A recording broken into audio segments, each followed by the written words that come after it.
Yeah, man, if you look at the light and then you got the boxes behind me, I'm moving in 2 days, so I'm sorry, it looks like crap.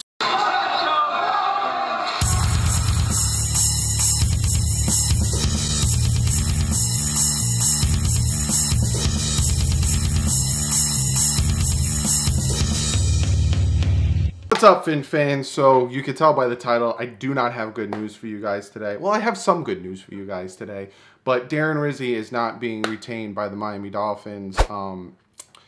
Danny Crossman is going to be the Dolphins' new special teams coach. He was with Buffalo for about 5 years, Detroit before that. He's a special teams coach himself. But Darren Rizzi, unfortunately, is not going. Barry Jackson wrote an article, because Phil Yates broke the news, and then Barry Jackson wrote an article about it, essentially saying that Flores wanted to go in a different direction, and then Rizzi also, after not getting the head coach position, he was just like, you know, I'm going to move on. I don't want to be with this team if I can't be the head coach. So unfortunately, Darren Rizzi is gone.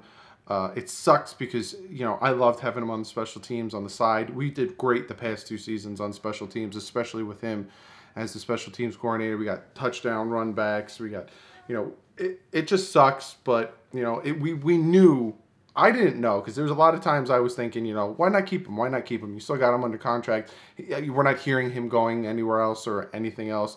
You know, he went on different interviews, didn't get them. But, you know, apparently it's just one of these things that it's time for a change, which is it's gonna suck and it's gonna be weird. Hopefully this new coordinator can do the job that Rizzi did, especially when he came with finding Sanders and all that stuff. But that's the sad news. But I got some other news when it comes to coaches leaving, coaches coming, and potential players. So let's get to that. We have a potential defensive coordinator in Graham, who is the linebackers coach slash run game personnel for the Packers, and everyone's like, well, okay, that's not guaranteed to happen because, you know, we don't have our head coach yet. But right now on the team, Matt Burke is still here, and a lot of you guys are like, Matt Burke is still here. Why the hell is Matt Burke still here? Matt Burke needs to go. Matt Burke, he's gone. Matt Burke is going to the Philadelphia Eagles, per Adam Schefter. He's going to be the aide to the defensive coordinator, Jim Schwartz. So Matt Burke is gone. He's going to the Eagles. Now, a lot of you guys, now, he's not going to be calling defensive plays. He's not going to be implementing any defensive schemes or anything. He's essentially going to be helping Jim Schwartz.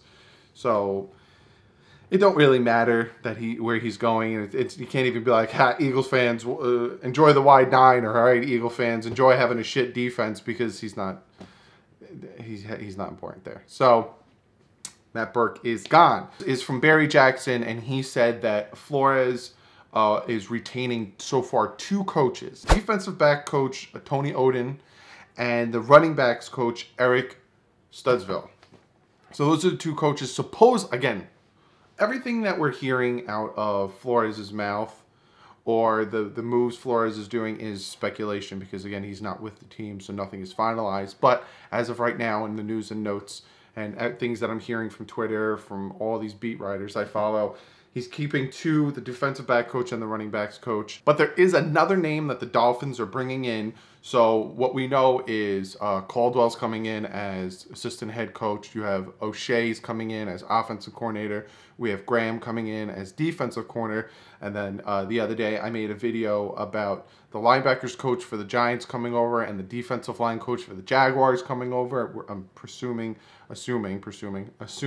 that they're sticking with their positions with coaching us. But then I heard today that Pat Flaherty is going to be the Dolphins offensive line coach. Now, he has been in the NFL since 2000. He was a tight ends coach with the Washington Redskins. He was a tight ends coach with the Bears from 2001 to 2003. He was the Giants offensive line coach from 2004 to 2015. So he was with the Giants for about 11 years.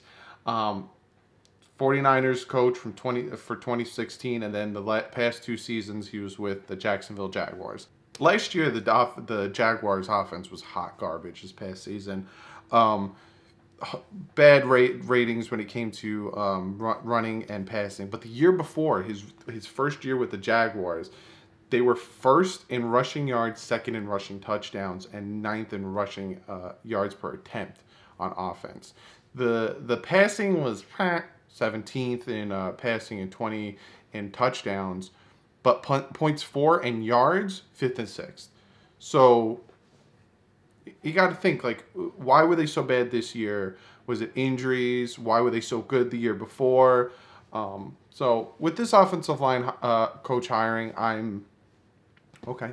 If we can get what the Jaguars got a year before, and then if you look at the 49ers the year before that, you know, if we get productivity out of this offensive line, then I'll be happy. Those are the moves when it comes to coaches. And then Sean from Twitter retweeted to me this picture here, pow, of JaJuan James's Instagram. And he said that, you know, he's testing free agency, but with Adam Gase being gone, it seems more likely than not that he'll be re-signed. Now, I just wanted to touch base on that real quick and just talk about how with Adam Gase gone and with his whole, like, mindset, he never, for the first 2 years he was with the Dolphins, he never really focused on the offensive line. It wasn't until last year when they were like, look, you need to focus on the offensive line and you need to run the ball because you suck at it. He was like, all right, then I'll get Sitton, who's like 30 something and injury prone, and let's get this kid. And well, look, you happy now? I fixed the offensive line. So with him gone, it seems more likely than not that they will try to retain JaJuan James, at least to have the ends, JaJuan James and Laramie Tunsil. And then they could focus on the interior of the offensive line. You know, Sitton's coming back. It depends on how healthy he is. And Kilgore, we have to decide what we want to do with him. But, you know, with Adam Gase gone, I honestly think that this team is going to go in a different direction. Whether it's better or worse, we don't know yet. But they're definitely going to go in a different direction because Adam Gase was so particular about the types of players he wanted, about the scheme he wanted. He didn't care about the offensive line. He didn't care about the defensive line. Like, look at last year. All right, I get you let go of Ndamukong Suh, right? But you didn't pick any, you picked like Akeem Spence up. Like, you didn't pick, even when the Giants were trading away Snacks Harrison, you didn't even, they gave him away for a 5th. And you didn't want to, so like, I think things are going to be different with this team. And just from JaJuan James's Instagram post, I feel like with him gone and with Flores coming in, who seems more like a player's coach, and coming, you know, it just seems like people want to play for him more. I feel like this team is going to go in a very good direction when it comes to the offseason. But comment below. Let me know what you guys think about Matt Burke's gone to Philly. Let me know what you guys think about Flores potentially keeping 2 coaches, bringing in the offensive line coach. Let me know what you think of JaJuan James's Instagram post. Let me get to one of you guys' comments right now. This one comes from Neil Paul, and he asks me, question, do you think Miami Dolphins going to re-sign Xavier Howard? I don't know, and that scares the crap out of me because a lot of what I'm hearing is, you know, the Dolphins in the past haven't paid their top players. They've let them go instead of dishing out the money for them. Now, some scenarios, it depended on the scenario. Like, they wanted to keep Charles Clay, but then Rex Ryan and the Buffalo Bills front-ended his contract where the first 2 years the money was so much the Dolphins couldn't afford it, so they're like, bye. And he hasn't done anything with Buffalo.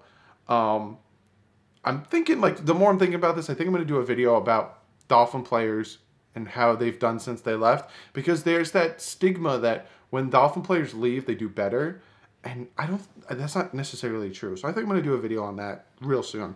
But, so, you know, you got these players that are going that the Dolphins don't want to pay, but I think that culture is going to change, and I think it started with Rashad Jones and how they gave him the contract to keep him. You know, Jarvis Landry, that was, I think, an Adam Gase move. I think Adam Gase didn't want Jarvis Landry. I think if Adam Gase wasn't our head coach, we would have kept Jarvis Landry. And Ndamukong Suh, that was just a stupid move from jump. But apparently he told some people during the Super Bowl presser that he was offered more money from other people, but he wanted to play in Miami, which we don't know if that's true or not. But when it comes to Xavier Howard, you got to keep him. Him and Mika Fitzpatrick are the backbone of that secondary, and they're the future of that secondary. I wouldn't trade him for a first. Stay where you're at. Take a DT, then take a quarterback in the 2nd round. Rock with what you got. And then, you know, I wouldn't trade Xavier Howard. I'd give him the contract. I'd sign him. I think he's going to be the next top corner. He already is a top 5 corner, so pay the man. But that's what I think. Neil, thank you for the question. But like usual, don't forget to comment below. I love interacting with you guys. A lot of you guys comment below, and you guys make me think. So sometimes I'm like, oh, I never thought of that. Like last video, I asked you guys to help me out with the linebackers coach for the Giants, and you guys gave me the information, and I pinned one of you guys up that gave me the information first. And, you know, I always appreciate you guys commenting. I always appreciate me having interactions with you guys. I learn from you guys constantly. So comment below. Follow me on Twitter. I tweet out everything super quick. Like, as soon as I see it, I retweet it, and I put a little comment on it. Like, when Matt Burke, I found out that Matt Burke is going to Philly, I said, bye, don't let the door hit you in the ass. So, be sure to follow me on Twitter. Follow my second channel, The Bit Boys. Tomorrow, we are recording Resident Evil 2 gameplay. That video will be out Thursday. I'm not farting around. That's going to be out ASAP. So, be sure to follow me. To go check out the Bit Boys. Subscribe if you're not subscribed already. A lot of you guys have been doing that, and you guys have been helping us out tremendously. Give this video a thumbs up because you like these news. You know, it's not sexy news, it's not splashy news, but you know, it's news, and I want to get you guys the information as soon as I find it. Even though this happened earlier in the day, and I'm editing and recording this video. But give this video a thumbs up if you like these types of videos. Be sure, like, I love constructive criticisms from you guys. If you guys think my videos are too long, if you guys want me to talk about a certain subject, if you guys want me to do certain things, do not hesitate to comment below and let me know, hey, your videos are, you know, hey, I prefer this in your videos, or hey, I prefer that in your videos, or if you like the videos exactly the way they are, then I'll keep them the way they are. But again, behind me looks like crap, and that's because I'm moving. So I'm telling you, this stuff is it's in about a couple days, it's going to be a world of a difference. So, subscribe if you're not subscribed already. I got a bunch of videos planned. So, be sure to subscribe. But other than that, like usual, guys, stay classy. Fins up.